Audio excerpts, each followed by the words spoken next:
Lalu bagaimana hasil dari rapat pleno pembahasan tata tertib pemilihan yang sempat berjalan alot hari ini? Kami akan langsung menanyakannya kepada rekan kami Rifai Pamone yang saat ini berada di arena Munaslup Golkar di Nusa Dua Bali.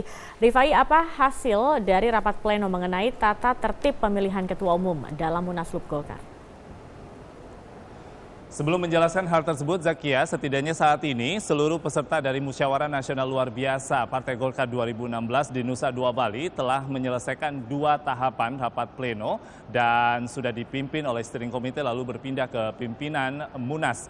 Lalu di pleno yang pertama membahas tata tertib Munas, memang hanya beberapa pasal dari anggaran dasar anggaran rumah tangga kemudian disamakan dengan apa yang menjadi tata tertib Munas.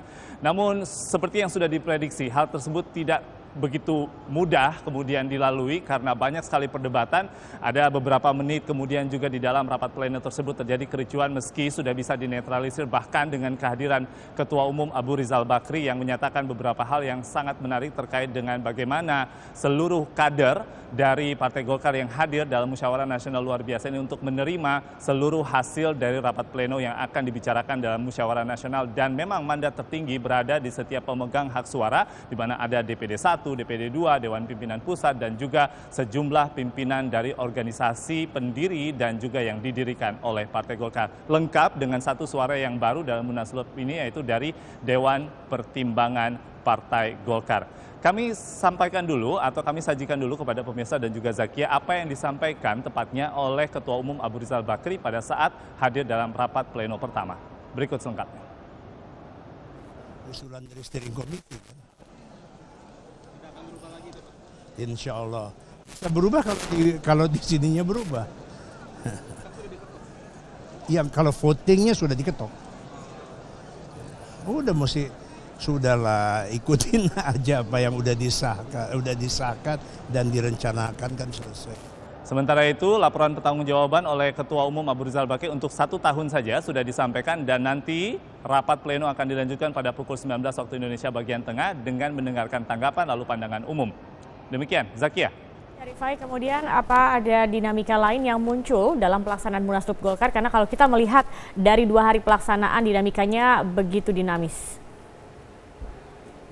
Ya, betul sekali. Tentunya terkait dengan keberadaan 8 bakal calon ketua umum, hal tersebut masih terus terjadi di sini dan menjadi isu yang paling besar. Tadi ada 7 bakal calon ketua umum yang kemudian berkumpul dan menyatakan bahwa keinginan mereka agar mekanisme voting atau pemungutan suara apabila nanti betul-betul disepakati oleh peserta Munaslup harus dijalankan secara tertutup. Dan satu sisi yaitu bakal calon ketua umum di mana pihak tim suksesnya yaitu Setia Novanto mengatakan terbuka atau tertutup terserah saja, semuanya diserahkan kepada peserta Munas. Namun untuk menganalisanya saya bersama dengan analis politik atau pengamat politik Hanta Yuda.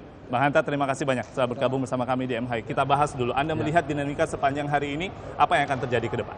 Ya, hari ini kita bisa lihat ya perguliran peta kekuatan konstelasi politik para caketum di Golkar ini sangat menarik ya. Betul. Ada 2 catatan saya ketika penentuan komposisi pimpinan sidang itu sudah mulai terbelah 2 tadi terkait dengan pandangan perlu dimasukkannya unsur dari Dewan Pertimbangan. Itu yang agak memakan waktu agak panjang. Nah, ada yang menarik lagi adalah metode pengambilan keputusan, terutama dalam penentuan calon ketua umum yang sempat tadi itu petanya menjadi 7 menyatakan harus tertutup. Nah, peta ini kemudian menjadi cair lagi, Sudah menurut saya cair lagi. sudah cair lagi setelah diakomodirnya keputusan itu, kemudian rapat forum di pleno tadi di Munaslup itu memutuskan tertutup. Jadi satu hal hari ini yang sudah dicapai progresnya adalah tertutup untuk mekanisme pemilihan ketua umum. Itu yang menarik karena tertutup dan terbuka itu akan menentukan kemungkinan skenario-skenario yang akan terjadi dalam penentuan calon ketua umum. Untung ruginya, analisa Anda? Untung ruginya tentu kalau terbuka sangat mungkin kontrol. Jadi begini, secara teoritis metode pengambilan keputusan dalam sistem demokrasi itu sah-sah saja terbuka atau tertutup, itu poinnya. Tetapi ketika misalnya poin yang ingin saya katakan, kalau demokrasinya ingin berkualitas, demokrasi dalam Munaslup Golkar ini betul-betul ingin berkualitas, menghindari kemudian terjadinya aklamasi dan sebagainya, ada konflik lagi, maka harus dilakukan adanya kontestasi. Ada kontestasi sehingga kualitas demokrasi berjalan. Nah, kalau dilakukan secara tertutup, maka skenario kemungkinan akan muncul satu kekuatan saja, itu akan sangat mungkin terjadi. Poin saya mengapa terbuka dan tertutup itu sama saja, kalau tidak ada unsur-unsur yang mengganggu kemandirian. Jadi pemilik suara, pengurus DPD 1, DPD 2 dan ormas yang memiliki hak suara pendiri dan didirikan oleh Golkar itu bisa otonom memberikan suara tanpa faktor eksternal, maka tidak begitu relevan untuk mengatakan terbuka atau tertutup.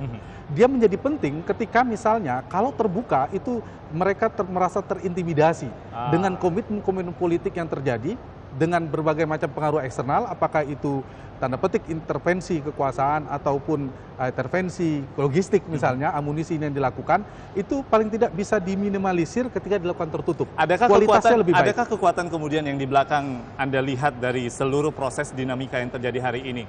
Satu kekuatan atau dua kekuatan yang kemudian mengontrol jalannya Munaslup, sehingga kita lihat seperti pada saat Akbar Tanjung mempertanyakan mengapa ada Dewan Pembina, lalu juga mempertanyakan tentang mekanisme pemilihan ketua umum, tetapi ada sisi lain juga yang sepertinya bertentangan, ada pro kontra di sini. Iya, pasti ada, selalu ada. Saya menduga ini akan mengerucut pada dua kekuatan sepertinya. Ini akan ada dua kutub bipolar yang akan saling berhadapan.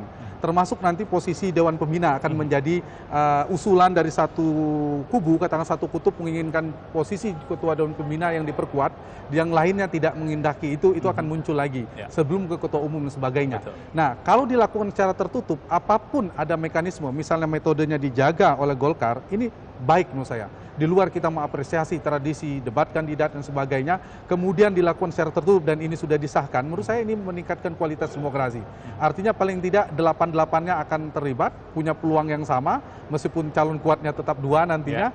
Nah, kalau dilakukan tertutup, maka apapun ada komitmen di luar itu tidak bisa terdeteksi, ada jaminan itu akan berpengaruh pada bagi kemandirian calon pemilik suara dan menentukan pilihannya nanti. Anda menyebut sudah mungkin ada dua kekuatan yang, adakah nanti yang muncul di tengah-tengah kemudian menjadi kuda hitam kita katakan? Sangat mungkin karena dia lakukan tertutup.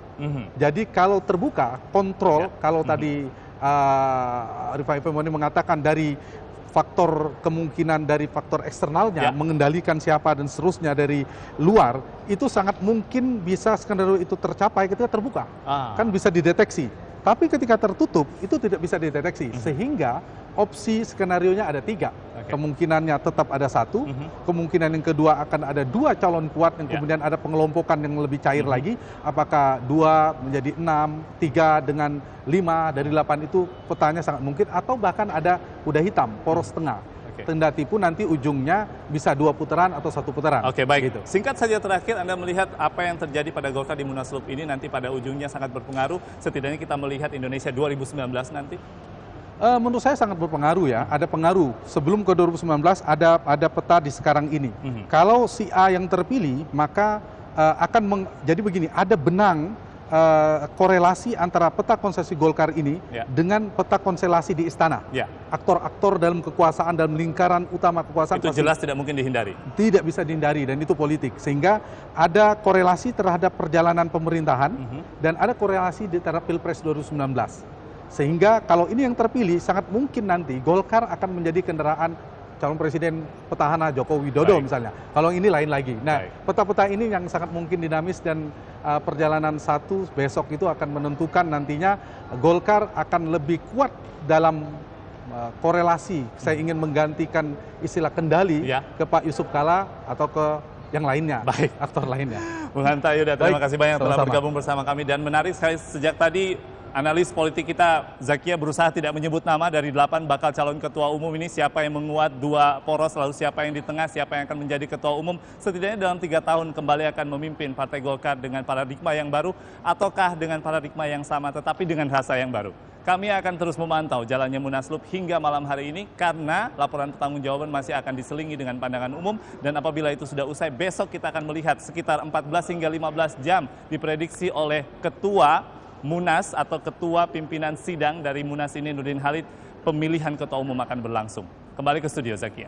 Baik, kami akan terus tunggu informasi dari sana. Terima kasih Rifai Ipamoni atas laporan Anda.